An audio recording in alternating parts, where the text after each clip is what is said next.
안녕하십니까. 조선일보 경제부의 박사이자 방현철입니다. 이 시간은 받으면 많이 보는 방현철 박사의 머니머니 시간입니다. 오늘은 스트래터지스트 한 분 모셨습니다. 박소연 신영증권 투자전략부장 나오셨습니다. 안녕하세요. 네, 안녕하세요. 오랜만에 뵙네요. 네, 잘 지내셨습니까? 예. 오늘은 이제 2023년 시장 전망과 투자 아이디어 이런 얘기를 좀 해보도록 하겠습니다. 먼저 이제 전반적인 증시 전망부터 한번 해보죠. 최근 증권사들 얘기 들어보면 대부분 이제 상저하고 이런 흐름 얘기예요. 또 일각에서는 근데 또 내심 상고하고 이런 얘기 하는 데도 있더라고요. 올해 전반적인 증시 흐름 어떻게 좀 내다보고 계세요? 네, 상반기를 상저로 보시는 분도 있고 네. 상고로 보시는 분도 있는데 사실 중요한 거는 그래도 고가 들어있다라는 건 것 같아요. 그러니까 작년은 사실 뭘 투자했어도 잃을 수밖에 없는 굉장히 안 좋은 시장이었다라고 그렇죠. 하면 예. 그래도 올해는 상반기가 좋든 하반기가 좋든 한 번은 사실 트레이딩 할 기회가 있다라는 쪽의 증권사 전망이 좀 많다라는 거를 좀 중점적으로 보시면 될 것 같고요. 예. 가장 좀 핵심되는 거는 과연 작년에 우리를 괴롭혔었던 미국의 통화 긴축 그리고 인플레이션이 언제쯤 사라질 거냐에 대한 판단일 것 같아요. 아마 차차 물어봐 주시겠지만은 그래도 작년보다는 이 금리 너무 올려서 민생이 고통스러우니 올해 그 정도까지 올려서야 되겠어? 이런 얘기들이 나오고 있기 때문에 작년보다는 조금 나은 한 해를 좀 생각을 하고 있습니다. 작년보다는 나아지는 한 해를 좀 기대해보자. 이런 얘기부터 이제 시작을 하겠습니다. 근데 작년에 증권사들 전망이 다 대부분 크게 틀렸어요. 신영증권에서도 2022년 나의 실수란 보고서를 내서 최근에 이제 화제가 되고 있는데 이유는 무엇이고 또 그렇다면 올해 전망이 믿을 수 있는 건가 이런 생각도 드는데 어떻게 좀 보고 계세요? 네, 작년에 저희 센터장님, 김학규 센터장님께서 나의 실수라는 보고서를 한번 만들어 보자라고 했었을 때 내부에서도 이런 보고서를 내본 적이 없었기 때문에 이거를 내도 되는 거야? 그리고 이제 이런 보고서를 내는 게 오히려 우리의 좀 허점 그리고 이제 우리의 실수를 들추는 역할을 해서 신뢰도를 더 깎아먹지 않을까라는 우려도 있긴 있었어요. 근데 오히려 좀 보고서를 내고 나니까 긍정적으로 생각해 주시는 분들이 많더라고요. 네. 왜냐면 사실 작년에 다 틀렸는데 그래도 우리가 틀렸다라는 결론이 중요한 것보다 왜 틀렸는지. 왜 틀렸는지가 사실 중요하죠. 그쵸. 네. 중고등학교 때 이제 시험 보고 나면 그냥 이제 시험 끝났다 하고 이제 노는 친구들과 내가 어떤 문제를 틀렸고 왜 틀렸고 내가 어느 지문에서 문제를 이렇게 못 읽었는지 이런 부분들을 또 이제 오답노트 관리하면서 꼼꼼히 하는 친구들이 결국에는 나중 성적을 상승시키거든요. 그렇죠. 예. 그래서 이제 앞으로 더 잘하려면 우리가 왜 틀렸는지 그리고 어느 지점을 잘못 봤는지 한 번쯤은 짚고 넘어갈 필요가 있겠다. 그래서 아마 이런 어떤 기획 자료를 발간하게 됐는데 다행히 좀 좋게 봐주셔서 다행이고요. 저희는 작년에 이 통화 긴축이 어느 정도 진행될 것이다라는 부분은 예상했지만 이 인플레이션을 잡기 위해서 수요를 죽여버릴 정도로 강하게 진행된다라는 생각까지는 저희가 못했던 것 같습니다. 그것이 어떻게 보면 저희의 가장 큰 패착이었고요. 올해는 이런 부분들 좀 고심해서 좀 더 좋은 전망 내놓을 수 있도록 생각을 많이 하고 있습니다. 그럼 이제 올해 있는 이슈를 하나하나 이제 점검을 한번 해보죠. 그럼 작년에 일단 증시를 괴롭혔던 두 가지 이슈, 살짝 말씀하셨지만 인플레이션하고 미국의 긴축이었어요. 그게 이제 올해 어떻게 될까? 이걸 한번 전망을 해보도록 하겠습니다. 첫 번째, 올해 인플레이션은 어떻게 진행이 될까요? 네, 아시겠지만 인플레이션이라는 거는 작년보다 물가가 얼마나 올랐냐거든요. 근데 아시겠지만 작년에 너무 많이 올랐기 때문에 올해 그만큼 더 오르는 거는 정말 쉽지 않습니다. 그래서 일단 오르긴 하더라도 작년보다는 좀 덜 오르는 흐름들이 나타날 테니 인플레이션률 자체는 퍼센테이지니까요. 아마도 이제 감소하겠죠. 그걸 역기저 효과라고 하던가요? 그렇죠. 그러니까 작년보다 이제 얼마나 올랐나. 그래서 베이스 이펙트라고 저희는 또 표현도 하는데 그렇게 보면 사실 작년보다는 인플레이션률 자체는 좀 떨어질 것 같아요. 근데 중요한 건 률이 떨어졌다라고 물가가 안 오르는 건 아니거든요. 오르는 건 오르는 겁니다. 그래서 어떻게 보면 이런 부분 때문에 과연 시장에서 이제 기대를 하는 대로 금리를 하반기쯤에 한번 내려줄 거냐? 그리고 이제 내린 다음에 얼마나 내릴 거냐. 그러니까 이런 지금 기대들이 연초부터 있는데 저희는 인플레이션률이 낮아진다라고 해서 강력한 통화 완화가 다시 나오기는 굉장히 어려울 것이다. 그러다 보니까 이제 작년에 이제 고생한 것보다는 좀 덜 고생하겠지만 이게 완전히 안심하기는 어려운 게 아닌가. 예를 들면 사실은 이제 금리는 저희들이 이제 빅 스텝, 자이언트 스텝, 예. 그리고 베이비 스텝이라 얘기하잖아요. 지금 25bp 인상으로 돌아가면서 베이비 스텝으로 돌아간 것을 시장에선 굉장히 환영을 하고 있습니다. 네. 근데 아시겠지만 연준의 긴축이라는 것들은 지금 두 갈래로 진행이 되고 있거든요. 하나는 금리 인상이지만 하나는 그동안에 샀던 채권들을 시장에 다시 내다파는 자산 긴축. 양적 긴축이라고 불리는 그렇죠. 거예요. 이 예. 양적 긴축인 QT는 지금 연준이 어떻게 하겠다? 아무 얘기가 없이 조용히 매달 950억 달러씩 축소가 되고 있거든요. 그래서 사실 이 양적 긴축이라는 것의 기조 자체가 바뀌지 않은 상태에서 금리 인상만 약간 줄어들고 인플레이션율이 약간 줄어드는 거로 아주 기조적인 반등 기대하기는 약간 어려울 수 있다. 그래서 생각보다 지나친 비관론도 경계해야 되겠지만 지나친 낙관론도 지금은 좀 경계해야 될 필요가 있다. 네. 이렇게 말씀드리겠습니다. 작년에 두 번째 악재로 제가 질문하려고 했던 미국의 긴축. 뭐 어느 정도 지금 말씀을 해버리셨어요. 근데 예, 그게 어느 정도 지금 뭐 작년 12월에 뭐 빅스텝 해가지고 자이언트 스텝에서 빅스텝 해서 일단 줄였잖아요. 속도를. 이게 계속 줄여나가는 건 이제 거의 분명해 보이죠. 그러면 그렇게 봐야 될까요? 그렇죠. 뭐 어느 정도는 줄일 수밖에 없을 것 같아요. 뭐 우리나라도 지금 부동산 시장이 경착륙을 하려고 하다 보니 정부가 여러 가지 규제 완화책을 내놓고 있지 않습니까? 근데 이게 미국도 사실 우리나라만큼 심각한 상황은 아니지만 비슷하게 흘러가고 있거든요. 그래서 이게 인플레이션을 잡으려고 하다가 이게 이제 더 큰 침체를 불러일으키면 이것도 큰일이기 때문에 미국도 어느 정도는 속도 조절을 할 수밖에 없다. 하지만 이제 그 속도 조절이 시장에서 기대하는 것만큼 아주 큰 폭의 완화까지는 아니지 않겠느냐. 뭐 그 정도의 어떤 균형 감각은 가져야 될 것 같습니다. 금리 인상 속도 조절하더라도 아직 양적 긴축에 대해서는 아까 말씀하셨듯이 별 얘기를 안 했기 때문에 그건 계속될 가능성도 있다. 이렇게 또 봐야 될 것 같아요. 예, 그렇습니다. 이 우리 코스피 증시, 우리 한국 증시 보면 이제 수출 영향이 상당히 크잖아요. 근데 이제 작년에 대중국 수출이 크게 좀 타격을 받으면서 그것 때문에 이제 사실 우리 한국 증시가 좀 안 좋았던 것도 있는 것 같은데 올해 한국 수출은 어떻게 될 걸로 좀 내다보고 계세요? 네, 지금 작년 4분기 10월, 11월, 12월이 전년 동월 대비로는 지금 3개월 연속 마이너스가 났습니다. 수출 증가율이. 근데 이제 다행스럽게도 지금 중국이 경제 재개를 하고 있다. 그리고 이제 준비를 하고 있잖아요. 그래서 이제 각국이 지금 방역을 대폭적으로 완화하는 데도 있고 그리고 약간 이제 통제를 하면서 지금 이 완화를 하려는 데들도 있는데 중국 입국자들이 일단 들어오게 되면 일단 소비도 늘고 내지는 관광도 늘 테고요. 그리고 이제 방역이 풀리니까 중국 소비자들도 나가서 물건도 사고 그러겠죠. 그래서 이제 작년보다는 아마 이 중국 사람들의 소비가 늘어나면서 우리나라의 무역 적자도 조금은 좀 개선될 것이다라고는 보고 있습니다.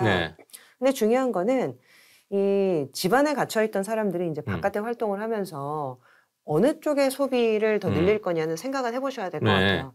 예를 들면 물건을 사는 소비는 집안에서도 많이 했거든요. 그렇죠. 온라인으로 주문도 하고 하니까요. 근데 이제부터 사람들이 늘려야 될 소비는 서비스업 소비, 뭐 여행 가고 내지는 뭐 관광 가고, 그리고 이제 뭐 레저 스포츠 같은 활동을 한다든지. 그래서 이런 것들은 사실상 우리나라의 무역 수지에 크게 도움이 되는 소비는 아니거든요.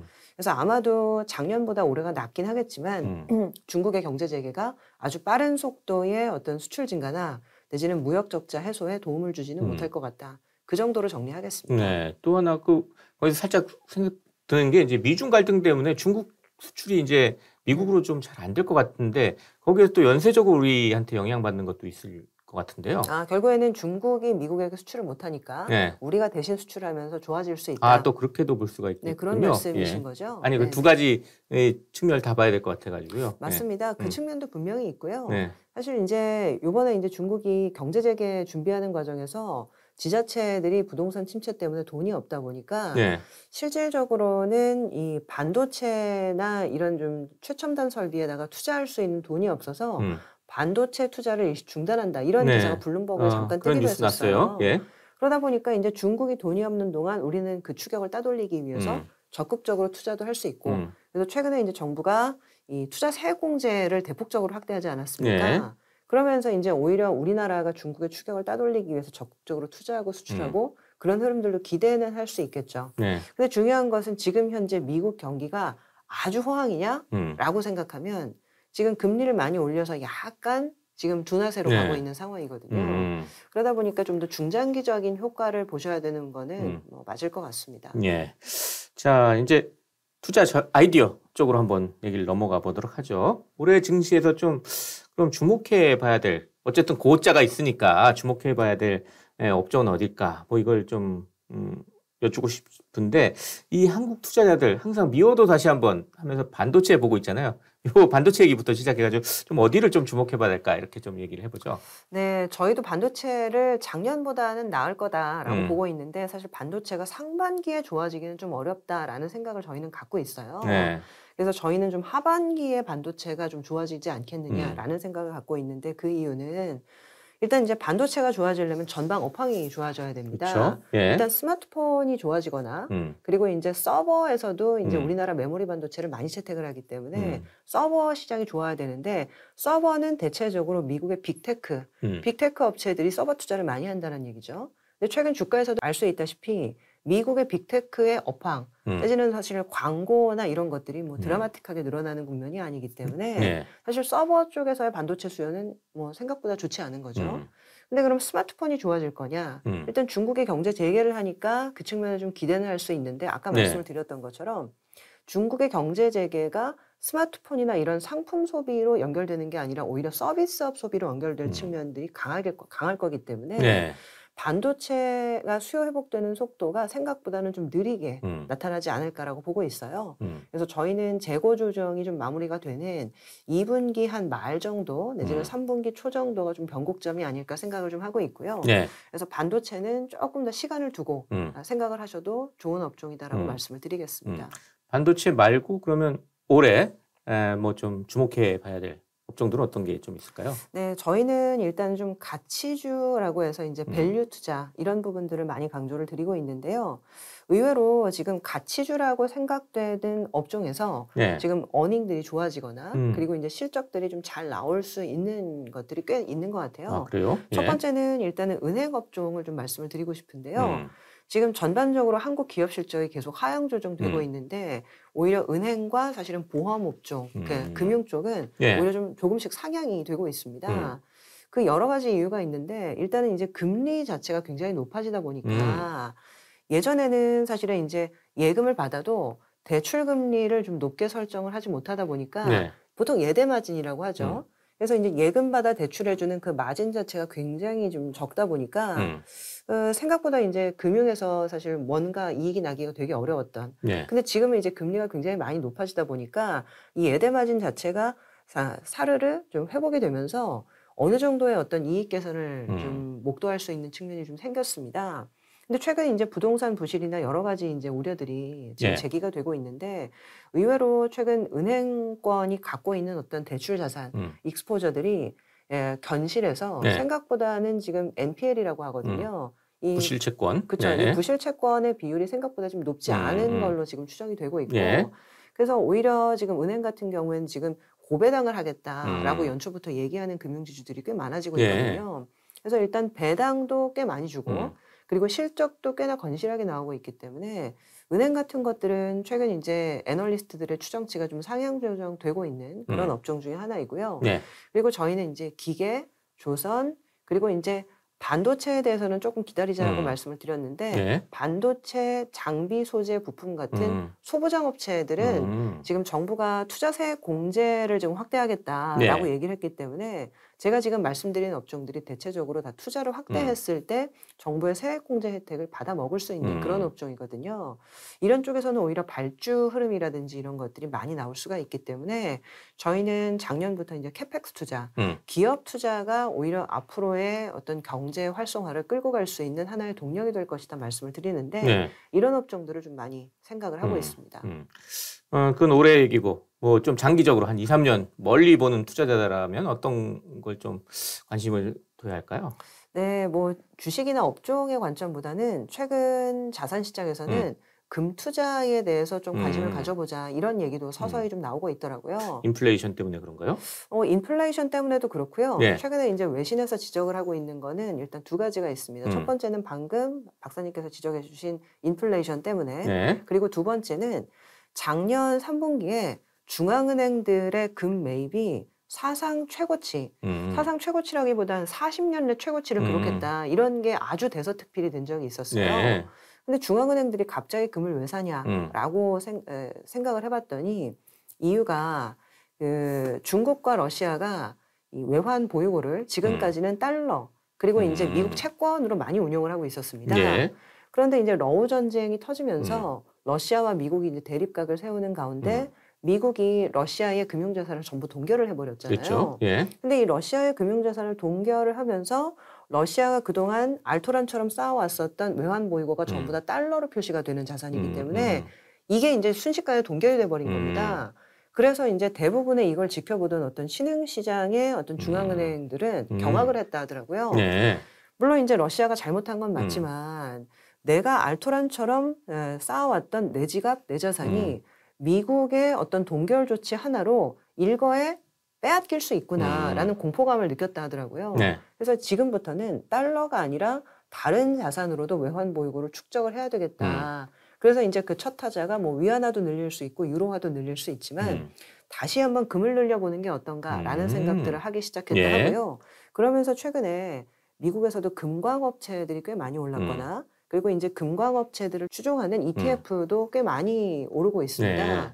그러다 보니까 이런 지금 금 투자가 좀 중장기적으로 유명하지 않을까? 이런 얘기도 조금 나오고 있는 상태입니다. 중장기적인 투자처로 그쪽에도 한번 관심을 가져볼 만 하겠군요.